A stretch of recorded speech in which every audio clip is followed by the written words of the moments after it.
Thomas 21. Mary said to Jesus, "What are your disciples like?" He said, "They are like little children living in a field that is not theirs. When the owners of the field come, they will say, 'Give us back our field.' They take off their clothes in front of them in order to give it back to them, and they return their field to them. For this reason I say, if the owners of a house know that a thief is coming, they will be on guard before the thief arrives, and will not let the thief break into their house, their domain, and steal their possessions. As for you, then, be on guard against the world.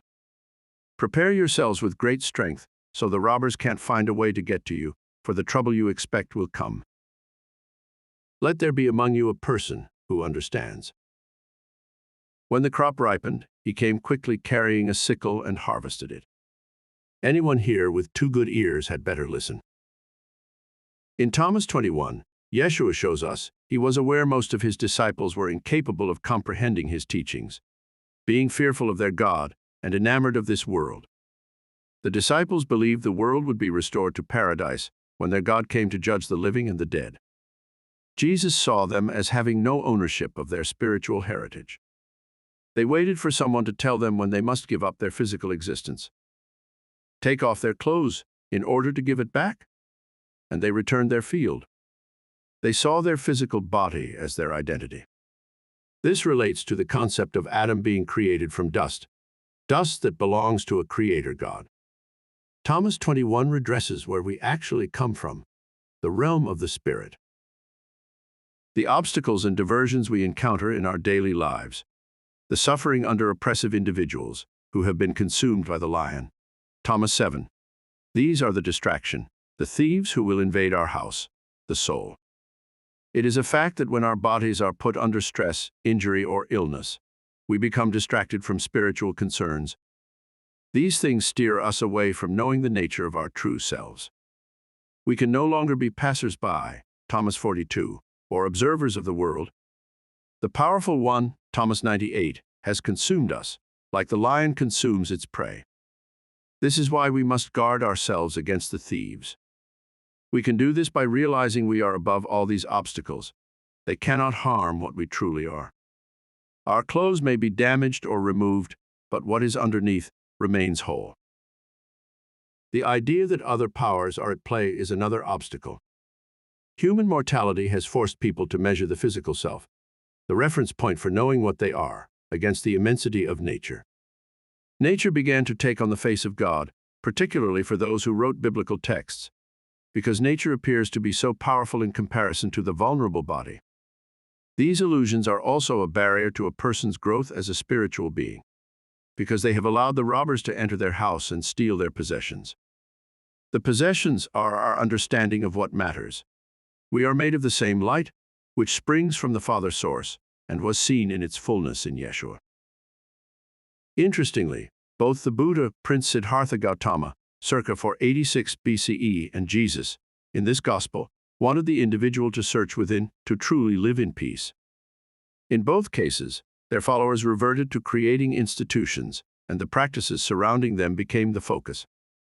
Religions, which have become institutions, tend to serve a peripheral purpose for people seeking spiritual growth. They comfort, but do not sustain, the soul seeking enlightenment. Christian churches provide solace when people are in mourning, ill, or seeking absolution. The contemporary evangelical churches provide dynamic prayer. Their pop music and high-tech light shows give followers a hit of communal ecstasy, which parishioners crave like a drug. In both cases, the only time worshipers feel truly connected to their God is when they are in the venue or church. By themselves, they are less able to attain the same connection. This is what such organizations rely on. The thieves in this instance are the leaders of these groups, who focus on how to fill their churches with people, rather than making the pursuit of spiritual realization the objective. Their sermons are usually about banal human concerns relating to finances, relationships, and their perceived distance from their God. They do not speak of the essence which makes us like Jesus. They do not teach us how to fully realize this potential. Their selective knowledge does not recognize the truth presented in the Gospel of Thomas. Some Christian churches use Satan as a tool to scare people into believing in the power of their church or doctrine. The irony is that people who have aligned themselves with a negative power are worshiping something that does not have power itself, other than what people have given to it. Faith is the source here. The only negative forces are individuals who have made a poor choice, because they are enamored of these 4 dimensions. They want to keep other souls in this realm. This realm is how they define what it is to live. In the Gospel of Thomas, the definition of what it is to live is very different. We should appreciate that in the Jewish faith, Satan is not looked upon as a fallen angel, creating obstacles from his own will or from a malevolent nature. To a Jewish person, Satan, or rather the Satan, meaning accuser, is doing the bidding of their God. His purpose is to improve humanity's focus on overcoming obstacles with true faith and love of God. Remembering that Jesus was Jewish, we start to see a divide between the Jewish and Christian perceptions of this character and wonder. How did this become so distorted? From this schism, we can see how the authors of the New Testament had been influenced by the Greek myths of a malevolent deity, a deity the Gnostics erroneously saw as the God of the Old Testament. Evidently, these beliefs stemmed from Plato's cave allegory. The puppet master became the malevolent demiurge, Yaldabaoth. In the New Testament, we see the influence of this allegory appear in Paul's letters. Paul refers to the elemental spirits, stoicheia, which he suggests were responsible for creating the law, which Jesus made redundant. Yeshua saw humans as the only ones capable of true evil. He explains that this happens when the lion consumes the human and then presents as human, Thomas 7. In this state, the human becomes the mythologized Satan, an obstacle to the true self and to others. We should also consider the conundrum of those who claim they require the rite of exorcism, or are deemed to require this rite. These possessed individuals express in their actions the antithesis of the perfect human. The stereotypically abusive and physically violent behavior is symbolic of the struggle between the intelligent, spiritual human and the primal beast humans evolved from. An analogy would be the battle between the nature of the lion, Thomas 7, and the nature of the lamb. How would it benefit Satan to possess people and behave in this way? Logic suggests that if such a fallen spirit existed, it would be subtle about the way it makes people's lives difficult. The question then arises, are these possessions really manifestations of a malevolent demon, living in darkness and fear? Or is it an expression of the individual's struggle to overcome primal urges and fears?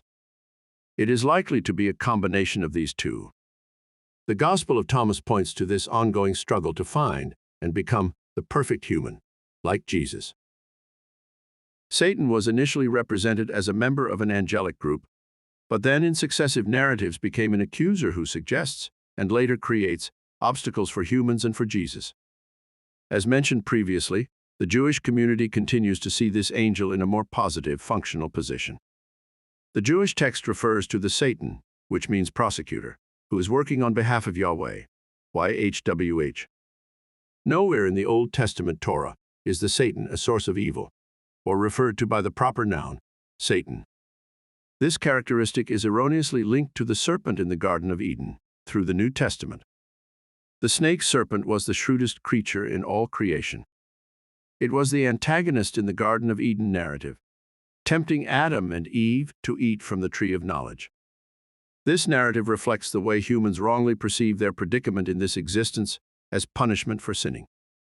It makes sense that this sin might involve people's tendency to succumb to inherent egotism, insulting their Creator by wanting to be like a god. Through the Gospel of Thomas, we see this narrative in a very different way. The snake serpent represents the same qualities we see in the lion from Thomas 7. Its inability to disconnect from the surface, the earth or forbidden tree in this narrative, is metaphoric. It is the problem humans struggle with constantly. However, we are creatures that have taken to walking on 2 legs, so that our head is the furthest from the ground. This is symbolic of our potential to be connected to the spirit realm. We can think and feel beyond the parameters of day-to-day survival. It is also the reason birds are considered spiritual entities. They possess the ability to rise above this earthly plane. The serpent in the Garden of Eden offers what most people want, a quick solution to life's conundrum.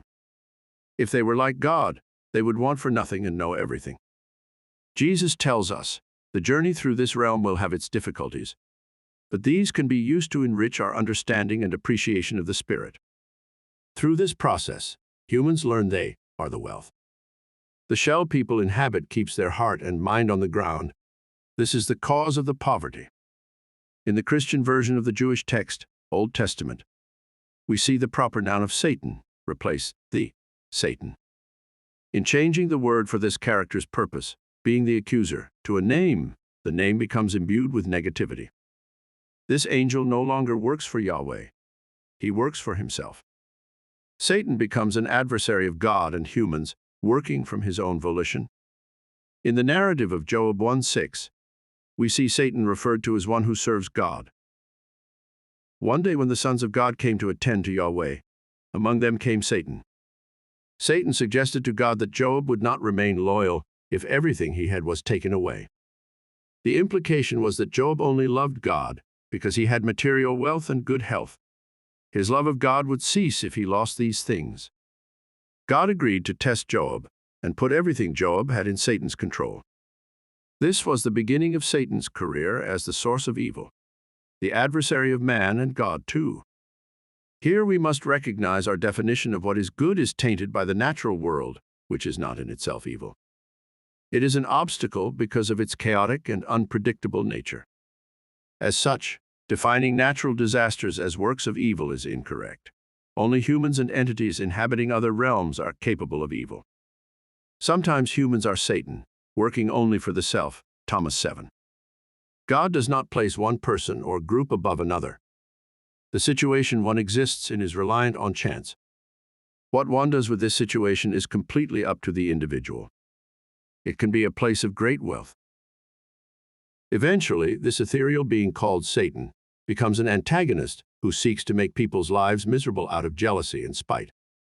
This concept also comes through the Islamic tradition, the angel who would not bow down before man, as God asked him to. In the Synoptic Gospels, Satan becomes a symbol of Jesus' destruction and a way for the Gospel writers after Mark to vilify the Jewish people. This is evident in the way each of the Gospels successively shows that the Sanhedrin, rather than the Roman emperor through his people, was the cause for Jesus' execution. The vilification of the Jewish community climaxes in Luke, written by a Gentile who felt marginalized by the Jewish Christians. Elaine Pagels, The Origin of Satan, First Vintage Books edition, May 1996, develops an extensive analysis and discussion on this topic. Furthermore, we see in the Gospel of John a very disturbing statement, which some Christians have interpreted as giving Satan the position of a deity, the Antichrist. In John chapter 14:30-31, Jesus says, "I shall not talk to you much longer, because the prince of this world is on his way. He has no power over me, but the world must recognize that I love the Father, and that I act just as the Father commanded." When we look at this statement through the lens of the Gospel of Thomas, we see that it is not about Satan, the Antichrist. It describes the men who have been consumed by the lion. The context of this pronouncement would place the emperor or Caesar of the time in the position of prince of this world. The author of Revelations also made these references, calling the emperor Nero the beast and identifying him with the numbers 666. The early Christians used this number coding method so that the non-Christians would not know to whom they were referring. This hostile rhetoric could have gotten them killed in a most barbaric way. In the temptation of Jesus narrative, Satan offers Jesus the kingdoms and riches of the world, mirroring a common experience of all humans. The symbol of a malevolent spirit who claims the earth for his own reflects the writer's struggle to explain what may have happened during Jesus' 40 days and nights in the desert. The disciples would have been aware of this event, but it was apparently not passed on to the Gospel authors. This is evident when we look at how this event is embellished in successive Gospels. In Mark 1:12-13, the first Gospel written, Jesus is baptized by John, then goes into the desert where Satan tempts him. This is where the story ends. In Matthew 4:9, the narrative is extended to describe how Satan said to Jesus, "I will give you all these." In the last synoptic gospel, the Gospel of Luke, the author corrects the implication that Satan is the owner and ruler of earth. In Luke 4:6, Satan says to Jesus, "I will give you all this power and their splendor, for it has been handed over to me, for me to give it to anyone I choose. The author of Luke links the way God hands over Job's wealth to Satan in the Old Testament story, enabling the elaboration on the sojourn into the desert narrative, but ignoring that the Satan was a heavenly accuser in the original Job myth. Jesus' temptation by Satan is a metaphor representing this world. Jesus was flesh and blood. Like any man, he would have experienced pleasures and pain associated with this world. Thomas 28. He knew that he could have had an affluent and powerful role on this planet with the committed followers he was accumulating.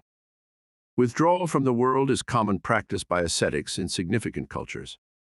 It is a pathway to knowing the true nature of self, away from the distractions of everyday life.